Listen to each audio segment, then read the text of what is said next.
topic that we need to talk about regarding the acquisition. Actually, in this case, when we talk about capital and revenue expenditures, these there may be cases, or usually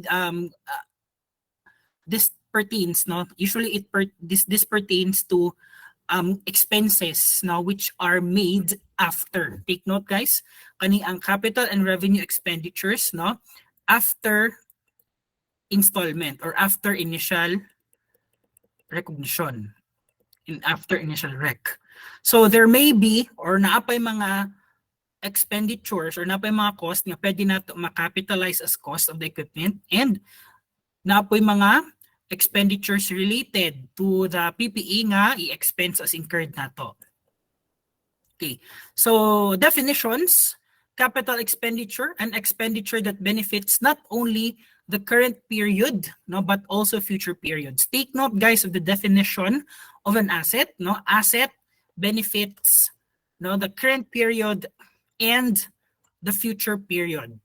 If it does not, or if it only benefits the current period or the benefit already occurred, it is there is no point in recognizing it as an expense. So therefore, that is under the revenue expenditure. Okay, sorry. There is no point in recognizing it as an asset if wala siya benefit. Sorry. So an expenditure, I'll read an expenditure that benefits not only the current period but also future periods, a capital expenditure, is reported as an asset. So later on, we will know the concept of additions, the concept of betterments, the concept of improvements, and so on and so forth. Another one that is being defined here is revenue expenditure.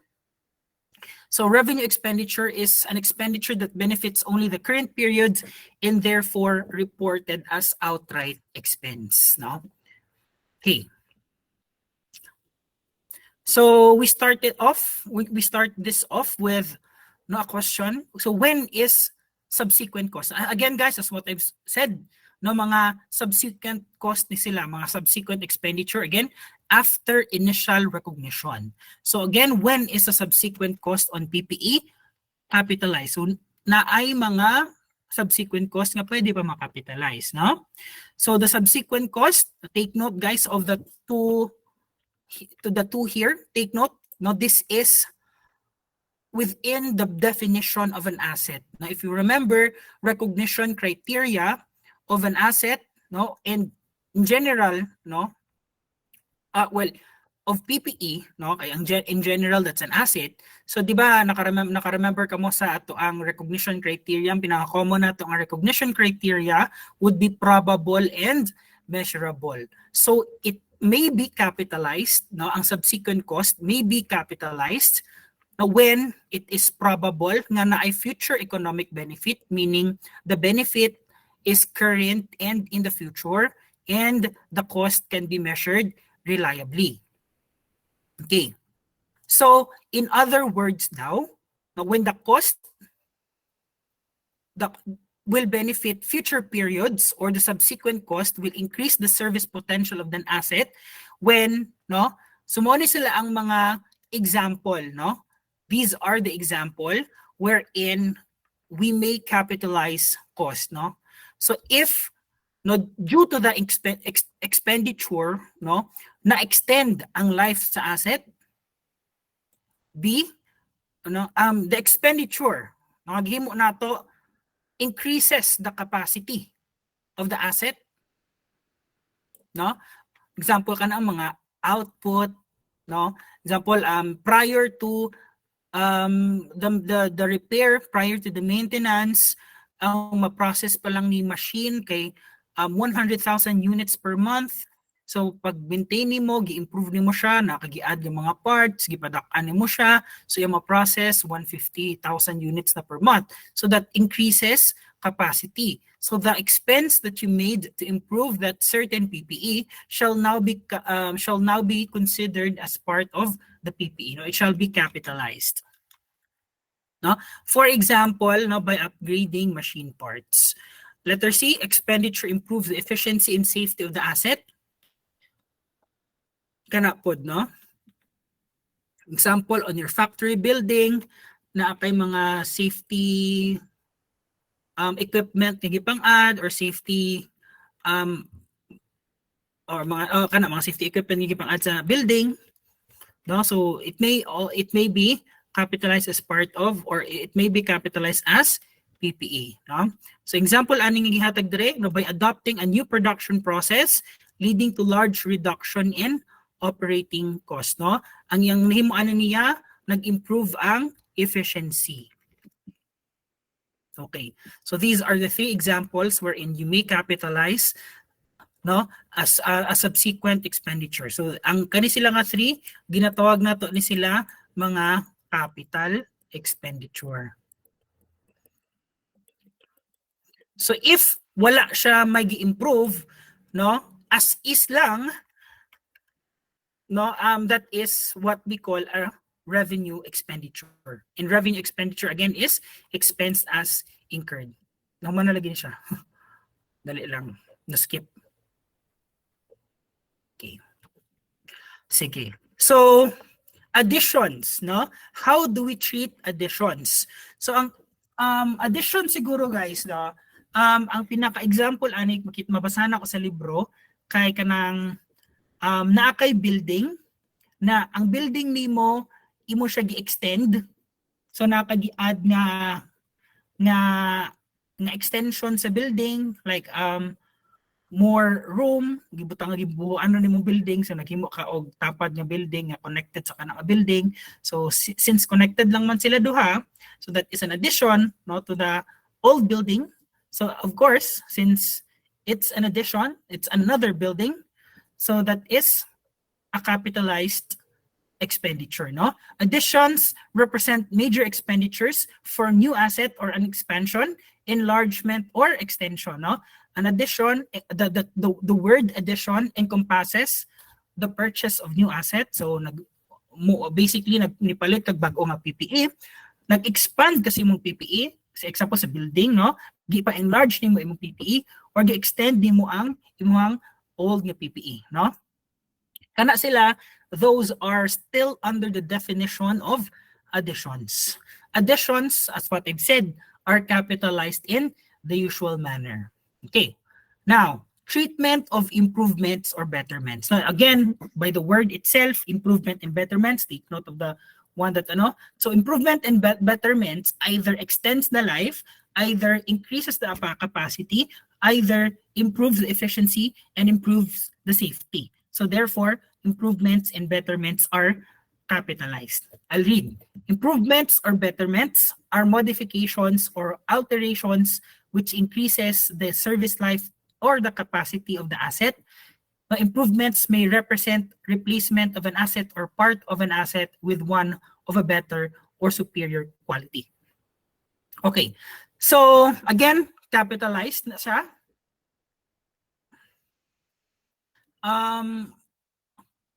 There is one thing, no? Mag-ingon ta og repairs and maintenance because when we talk improvements and betterments, I think next page po siya ang repairs and maintenance, wala na. Repairs and maintenance, no? Repairs and maintenance, if mag-ingon lang na siya repairs and maintenance, guys, wala na siya ginahimo nga improvements or betterments. Unless na ay gi-mention si problem. Na kapag kita ka mo og problem nga na ay repairs and maintenance, mag-think mo, uy, capitalized ba ni siya or not? So usually, if plain lang siya, mag-ingon na siya, repairs and maintenance, that is a revenue expenditure, therefore expensed. If mag-ingon siya, major, na siya yung word nga major repairs and maintenance, no? That is already a capital expenditure, no? Or, nag-ingon siya og repairs and maintenance, niya naay siya footnote nga kanang repairs and maintenance cost the asset to have a longer life, cost the asset to have higher capacity, blah, blah, blah.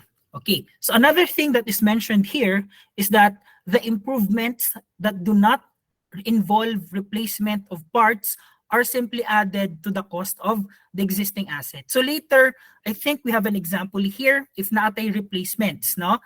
improvement nga gi-replace natong parts. Take note guys, say for example,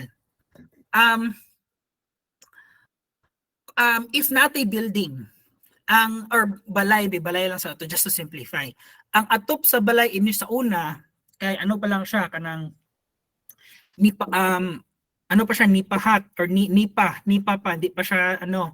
Pero, so kanang nipa, di ba kay naanay siya cost nga na ka-entail ana, no? So pagpahimo nimo sa balay sa una, kay na siya cost. Now, imo siyang gi-improve imong balay. Instead nga nipa, himuon nimo og kanang ano, kanang tawag ana plancha or sin.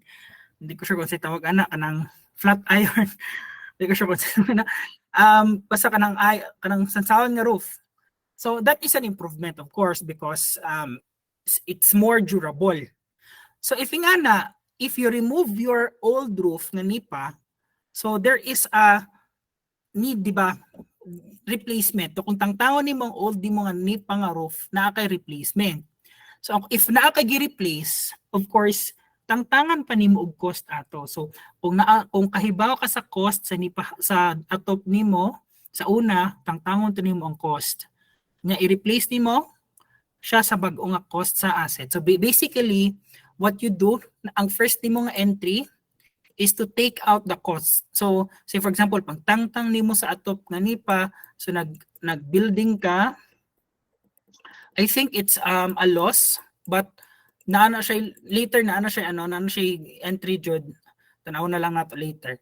But I think it's a loss, no, kay tangtangon man nimo ang imuhang nipangahat, ang imuhang nipangatop nya imuhang sagad di mong entry kay pag-replace nimo sa bag-o nimong atop, so nag-capitalize maka kay improvement man siya. So that's building, then credit, ay cash siguro kung gi-cash nimo sa tanan.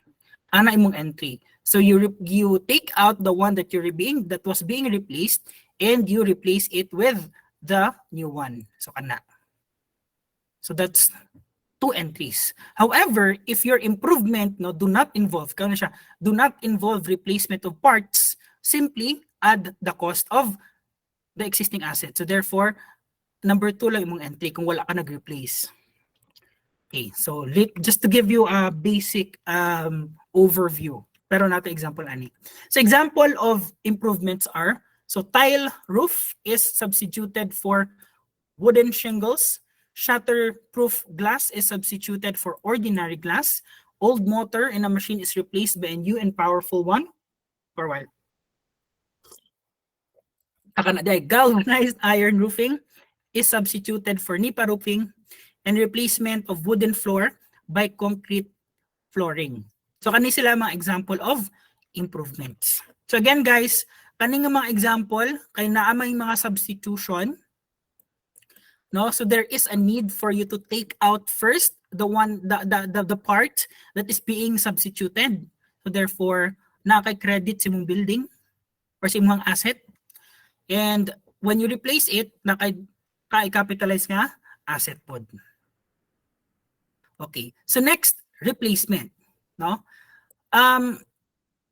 Of ang replacement guys, natay duha ani ka treatment. If the replacement, again, ang pinaka heart jud sa kaninga capital and revenue expenditures is atong tulo, no? Does it extend the life? Does it increase capacity? Does it make it the asset more efficient or more safe? So kana sila, no? Those are the things that you ask, no, when you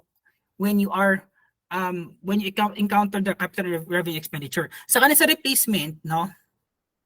Either capital expenditure siya or revenue expenditure. Now, basahan na sa nako, no, replacement also involves substitution, but the new asset is not better. So take note, if not better ang bag-o nga asset nga gi-replace nimo, for example, bag-o nga part, gi-replace nimo, same lang magyapon ang performance, blah blah blah. So, wala kay bag-o nga i-capitalize, no? Thus the basic difference between an improvement and a replacement is that an improvement is a substitution of a better or superior quality, whereas replacement is a substitution of an equal or lesser quality. So replacement may be a replacement of an old asset by a new one, replacement of major parts, and replacement of minor parts. Okay. So extraordinary repairs. So again, repairs and maintenance are generally expensed. However, if there are major repairs and maintenance, now the word major, and another word there would be extraordinary repairs and extraordinary maintenance. So these are, no, extraordinary repairs are usually capitalized. So extraordinary repairs are replacement of a major part of an asset involving large sum and will normally extend the useful life of the assets. Say for example, when you repair a sakyanan, nag-repair ka bag sakyanan, nya ang gi-repair nimo kay ang ang makina jud sa sakyanan, nya nag-replace kag bag-o nga makina. So that normally extend the life of the asset, di ba? So therefore, so that is what we call an extraordinary repair, in the cost that you incurred, no, sa pag-repair or so to do the extraordinary repair will be capitalized. Alright, so far guys, naka-follow lang ta. Ana pa di ay later na. Para sige. So far mag-touch up ako ninyo, naka-follow ra mo guys.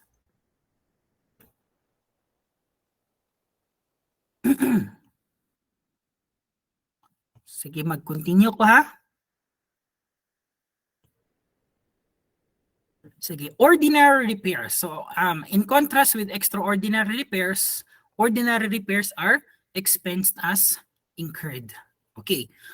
Another one, rearrangement cost. Again, we go back always to this. Does this rearrangement extends the life, improves increase capacity, improves efficiency, and improves safety. So therefore, it may be or it may or may not capitalized, may or may not be capitalized based on that criteria. No, that's the same for every item here. Okay, so rearrangement cost is the relocation or reinstallation of an asset which proves to be less efficient in its original location. Now, rearrangement, guys, normally, again, usually, so therefore, if there is a problem, we do the usual or we do the normal, which is it increases the service potential and therefore should be capitalized.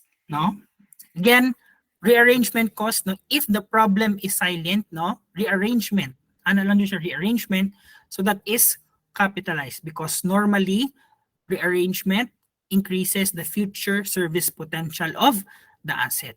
So for example, the rearrangement of a group of machines increases the service potential of the machines because the rearrangement facilitates future production, secures greater efficiency, or achieves substantial reduction in previously assessed operating cost.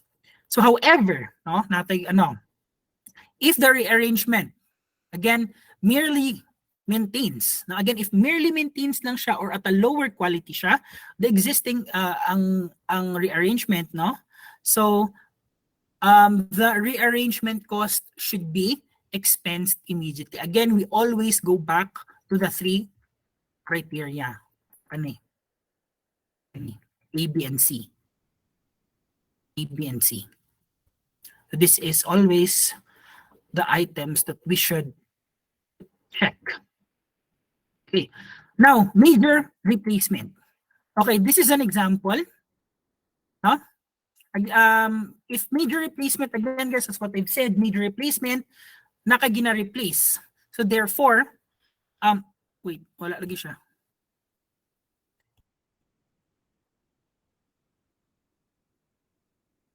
Wala pa ko guys. Sorry. Okay. So again guys, if naka major replacement or replacement, so there is a part or there is an asset that replaced. So therefore, you have to take that out first. Tangtahon sa nimo, then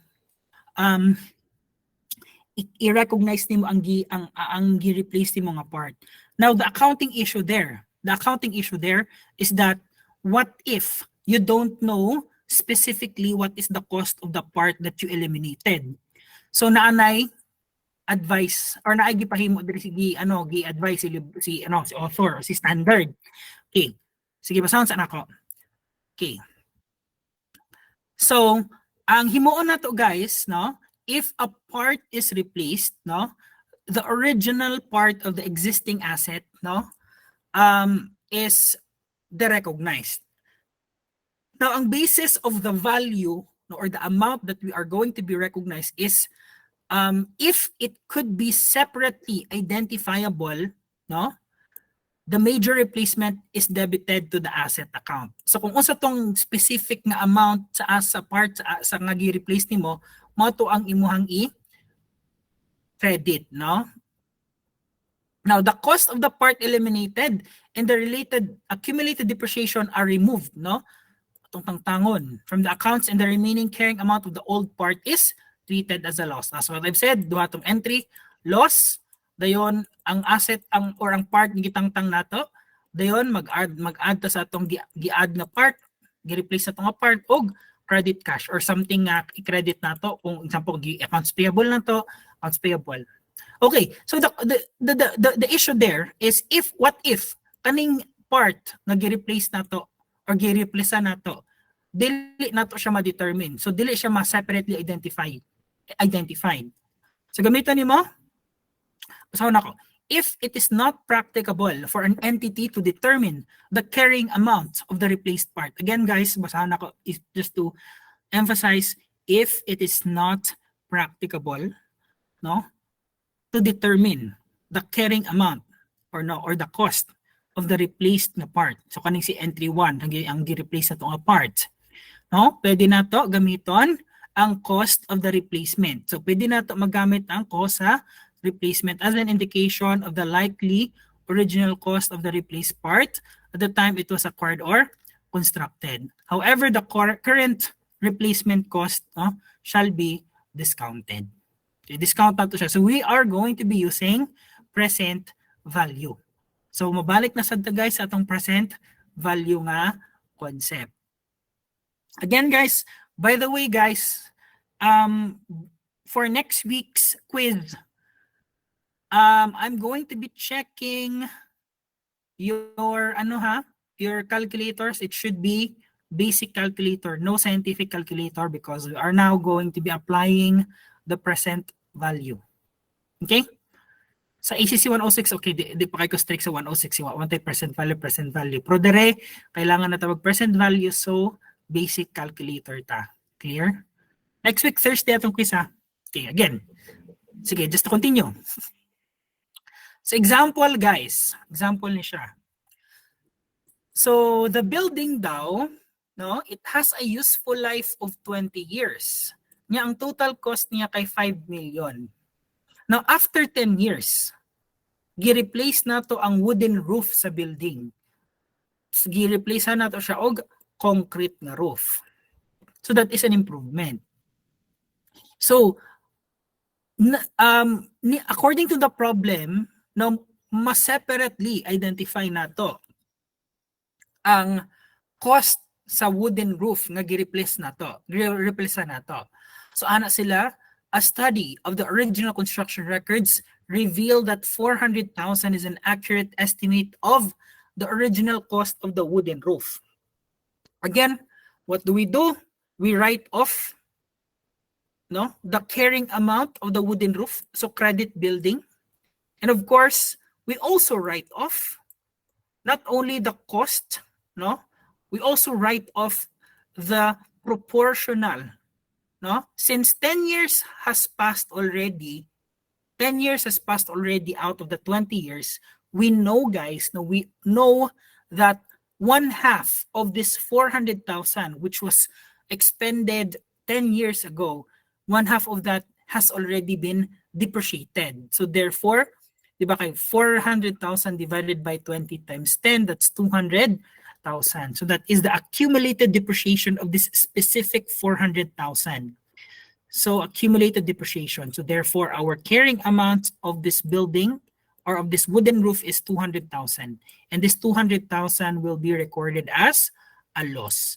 And that is called a loss on retirement of building. Now, note that the building is already 50% depreciated. Okay, any question on this one? Anything you need to be clarified? Now's the perfect chance before we move to the next one. Clear?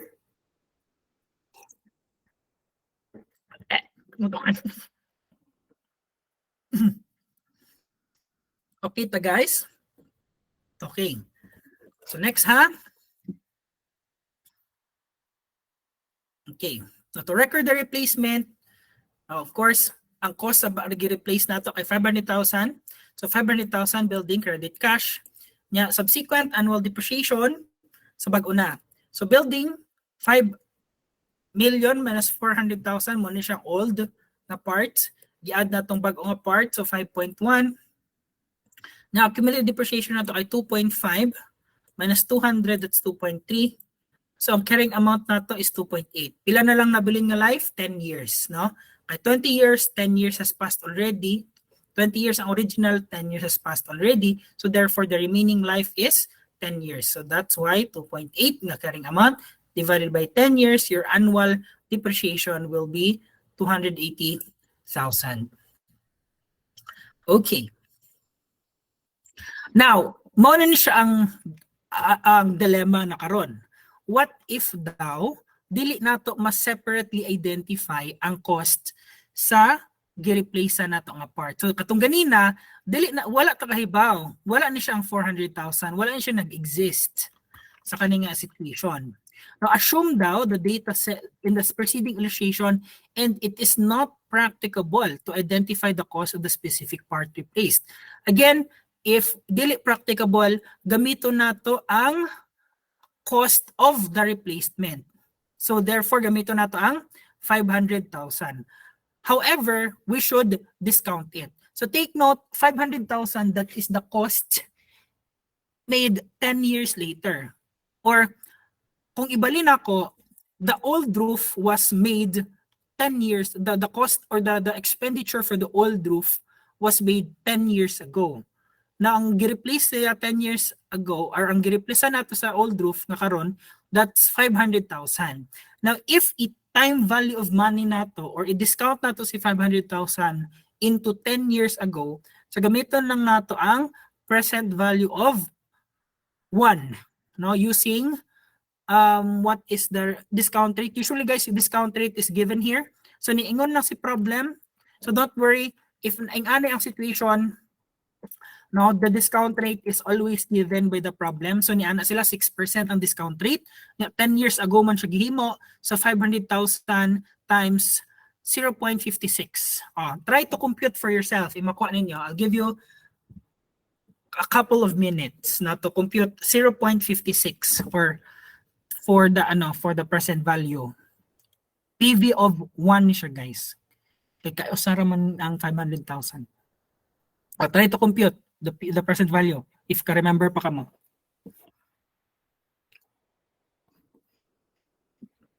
Pag-react mo if okay na mo, hands up or thumbs up or chat.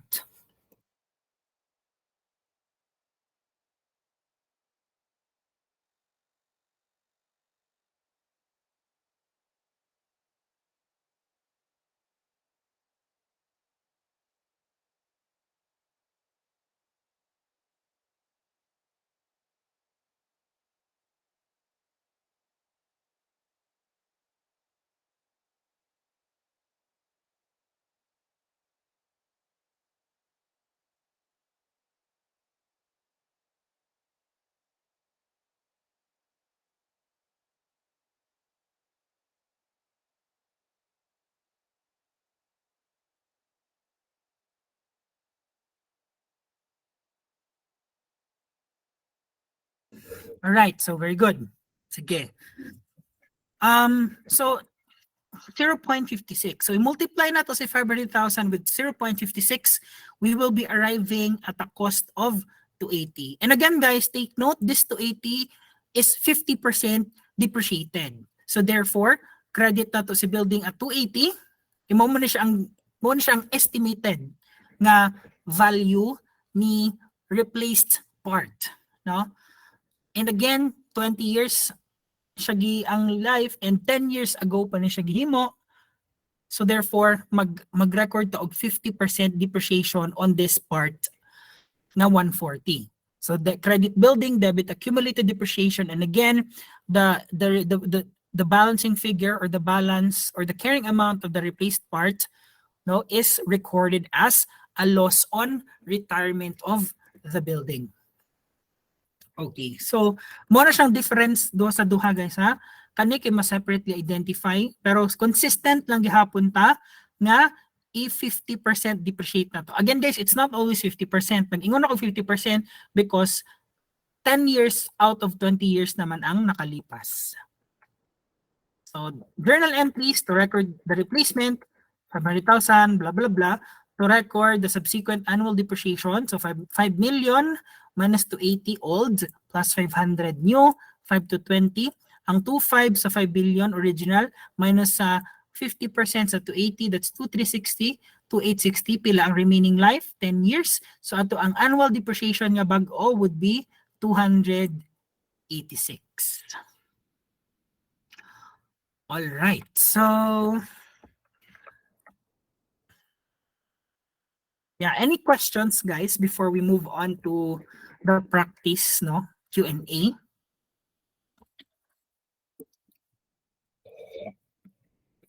Clear lang ba?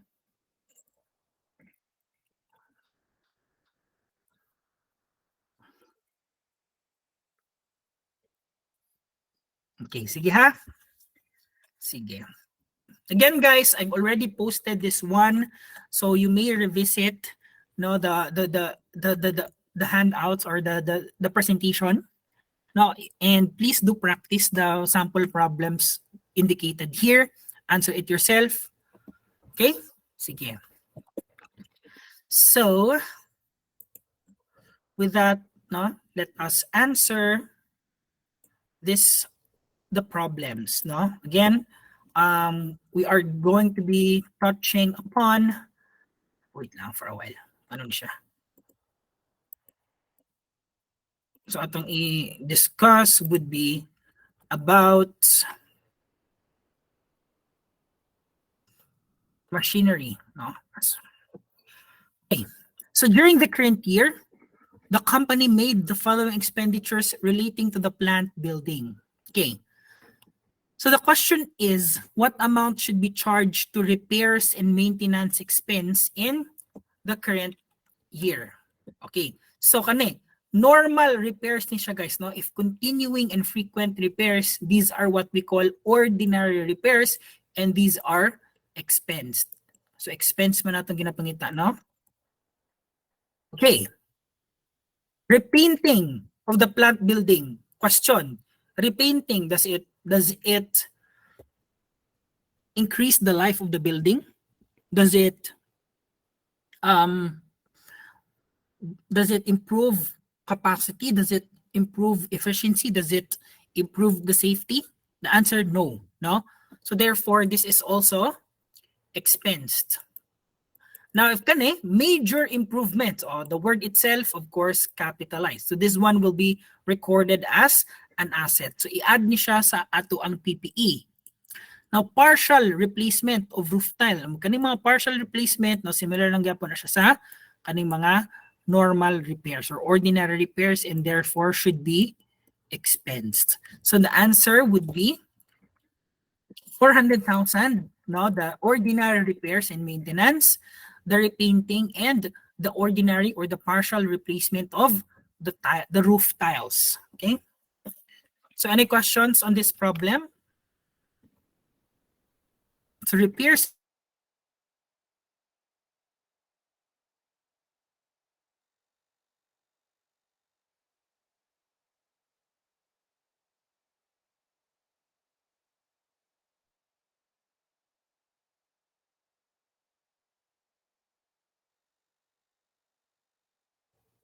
Wow, sorry nawala ko. For a while ha.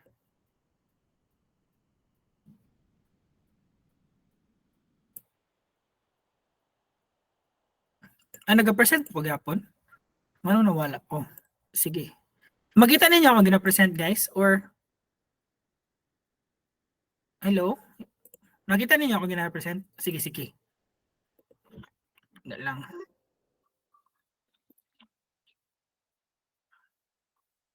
Ano ni siya? Wait lang ha,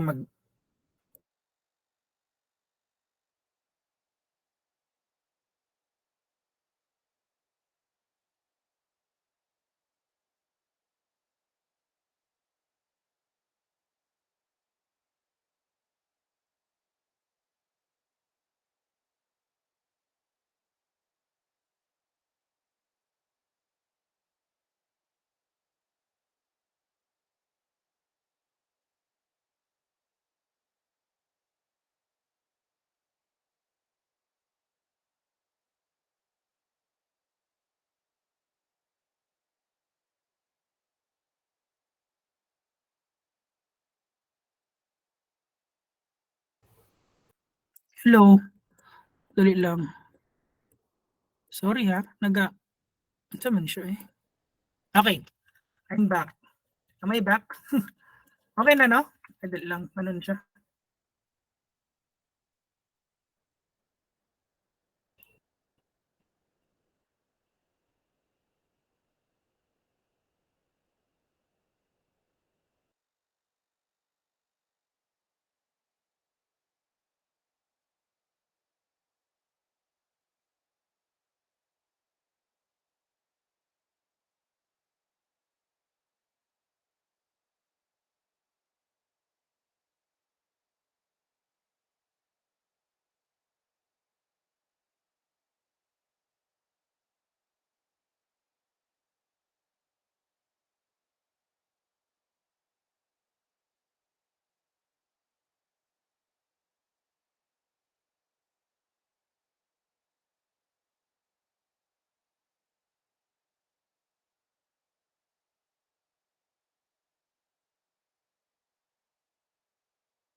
Hello guys, patubag ako. Okay na guys, madungan ako.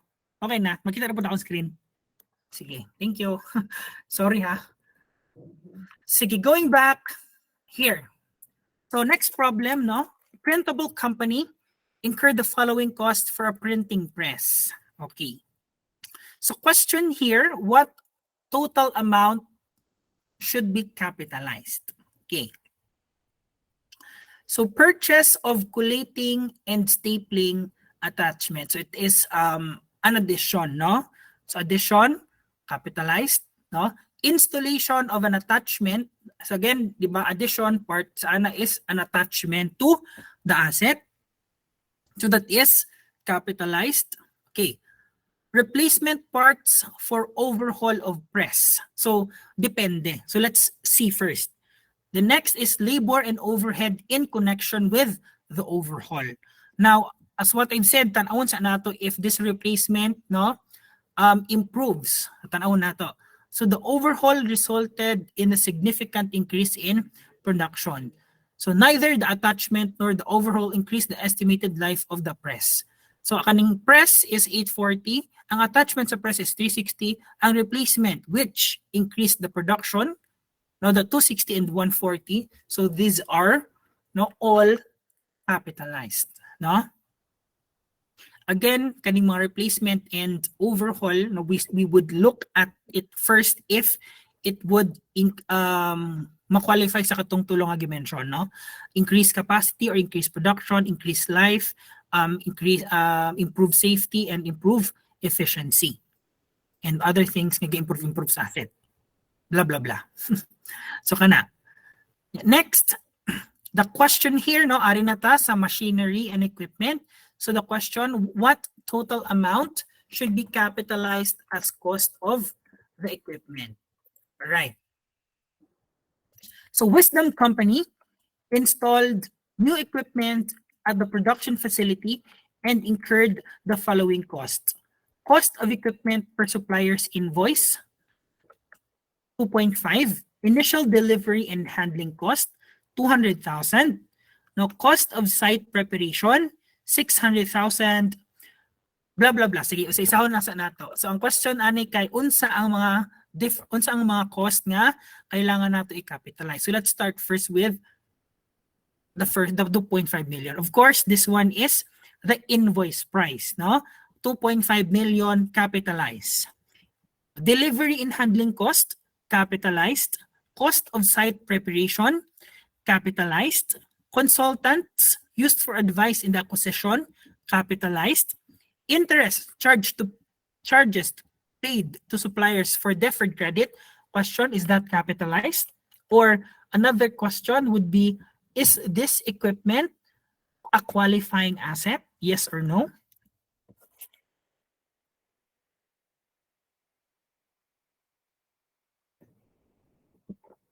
Qualifying asset ba ni siya? Correct, no? No, it's not a qualifying asset because it did not take a substantial period of time to complete this one, because this one is just purchased. Ito na siya gipalit. So therefore, this interest charges is not a capitalizable borrowing cost. So therefore, this 200,000 will be charged to interest expense. Estimated dismantling cost, okay, that is capitalized. Now, operating losses before commercial production, that is expensed as incurred. So therefore, ang include lang nato sa cost of the equipment, the purchase price, the delivery and handling, cost of site preparation, the consultants, and the estimate dismantling cost. So kana.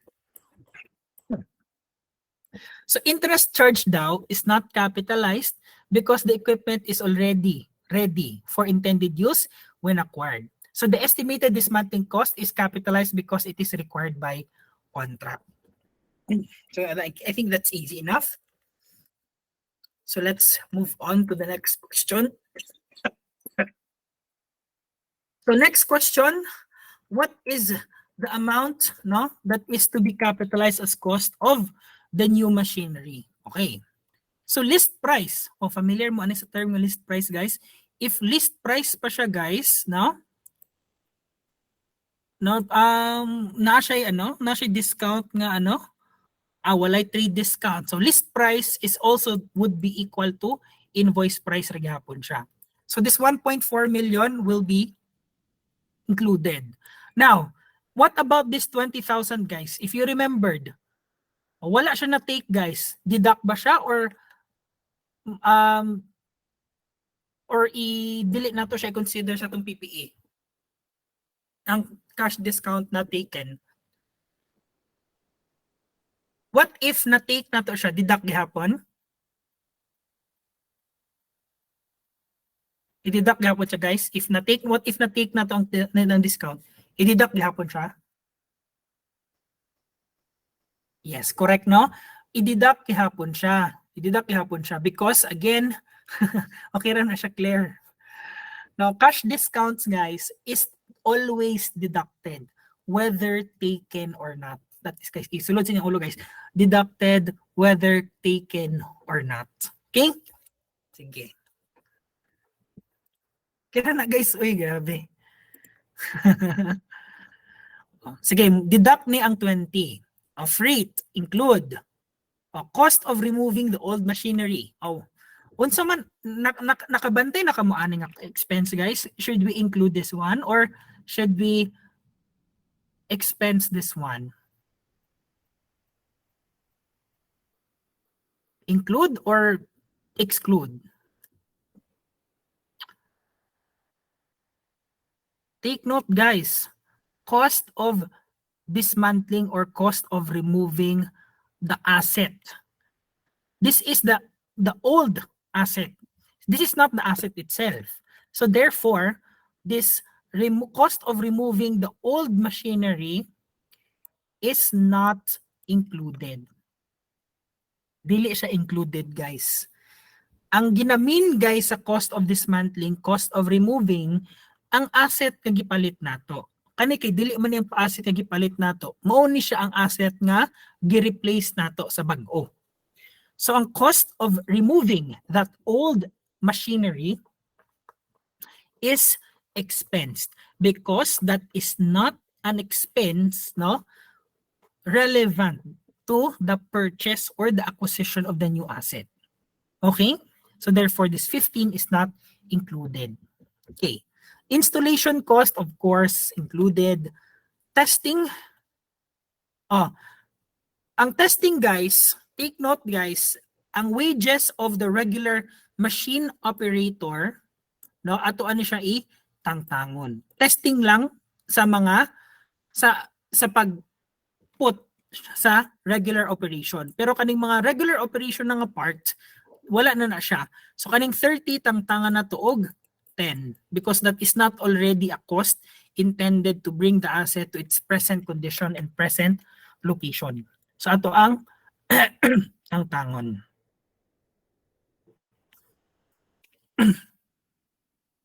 Okay, loss on premature retirement of the old building. O, wala na ni old machinery, wala.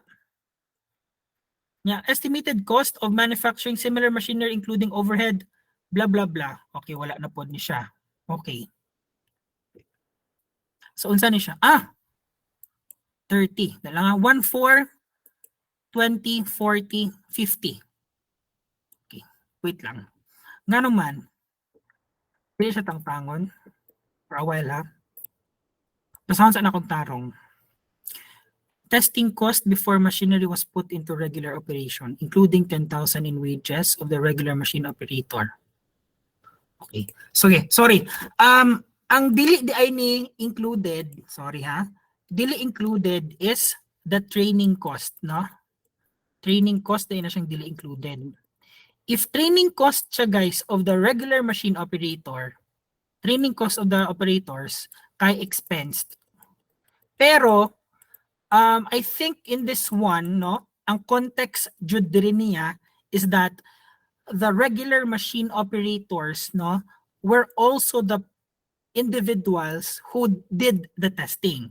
So in that case, if they are the ones who did the testing, of course, their time or their o ang labor nila is put into the testing, which is a cost, no, which is intended to bring the asset to its present location and condition. So therefore, it should be included. Again, however, no, na misconstrue na ko siya. However, if this 10,000 is a cost of training, no, the regular machine operators, no, mo na siya ang dili na included. Okay? So this one is also included. So cost of removing the old machinery is treated as outright expense. Again, because this one is not a relevant cost of bringing the asset to its present condition and location. So 1.4, 20, 40, nya 50 plus 30. Okay.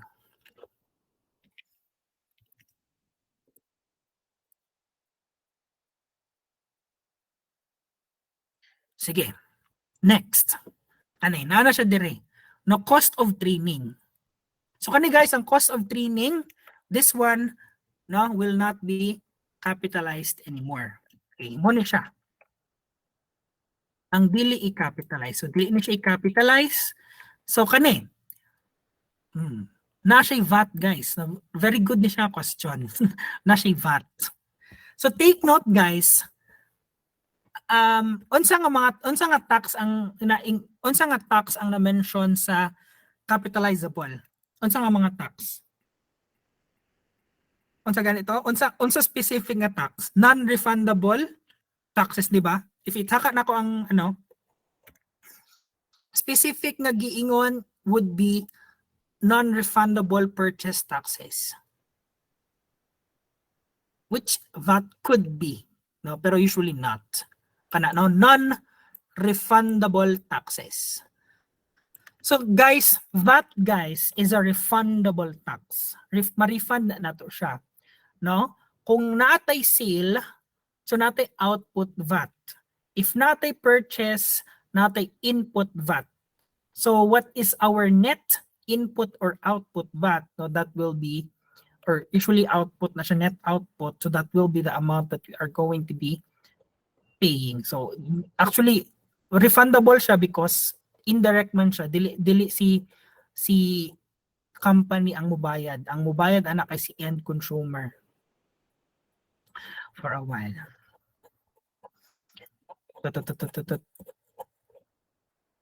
Asan ako ato? Kana. Sige. So what we do here guys, again the question here is how much or what are the items that should be capitalized as part of the cost of machine. No. So the cost of the machine is 896, no? part of this 896 is 96,000 nga VAT. Again, if VAT siya guys, we should take this out. Ato siya tangtangon. So 800,000 na lang because VAT is a refundable tax. Cost of transporting include cost of installation, no, labor, no, cost of testing include insurance cost for the current year. Question, is this insurance capitalizable or not? Capitalizable ba siya or not? Correct, no? Dili ni siya capitalizable. Why? Because this one is insurance after installment na siya. So, usually, insurance is not capitalized or expensed, no? Or gina-expense siya. No, ang kailangan nato tan-awon if insurance kay dapat mag-mention jud ang problem nga insurance during transit or transportation or insurance during installment. So kana. So in this case, dili ni siya. Not included. And again, as what I've said, cost of training, no? Dili appeal. Pero ang salary sa mga katong employees, with even though they are the regular operators, no, basta included lang dun sa testing, muna siya capitalized gihapon. Cost of safety rails, no? Safety rails, blah blah blah. Word pa lang safety, include. Cooling device, include. Cost of adjustment, no? Na word efficiently, of course, include. Estimated dismantling cost to be incurred. Kani guys, kani estimated dismantling cost, capitalized or not capitalized?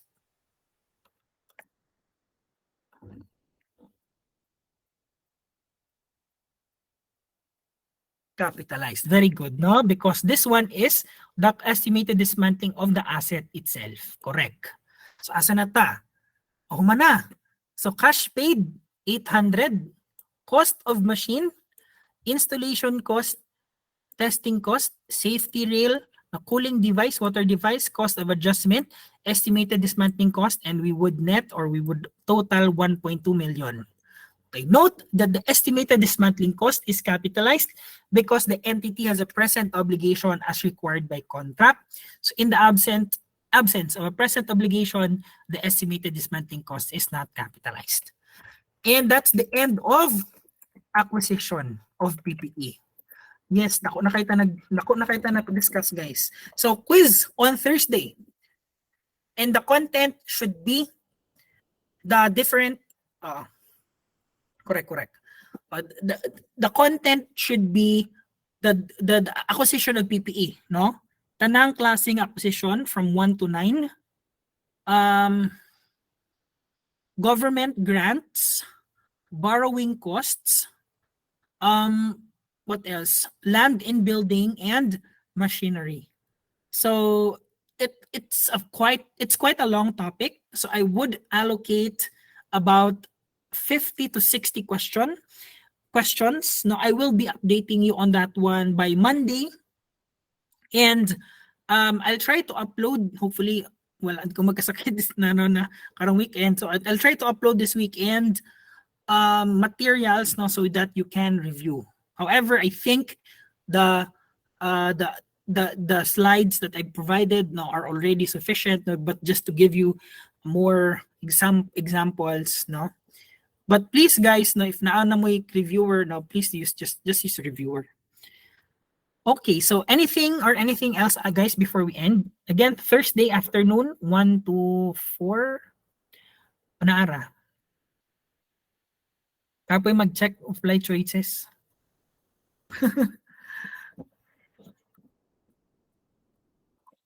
Sige. Anything, now may mga questions guys before we end.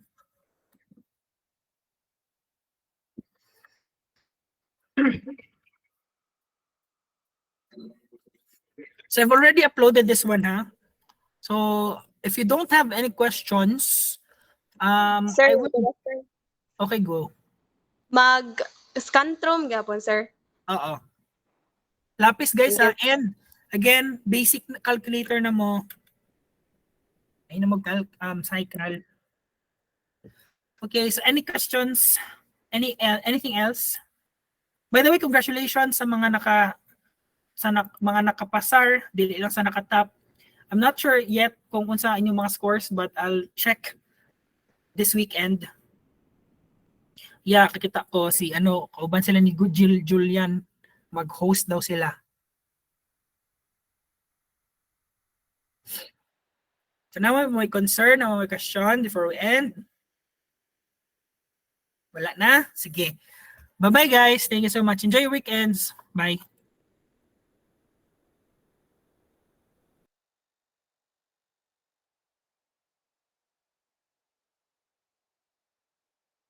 Ay, gusto man din na. Wala sis. Ayun na. Shout out.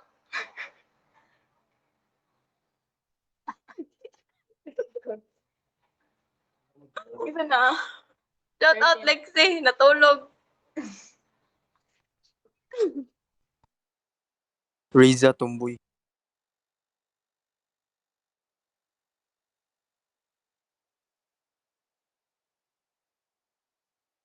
Tuloy tabi.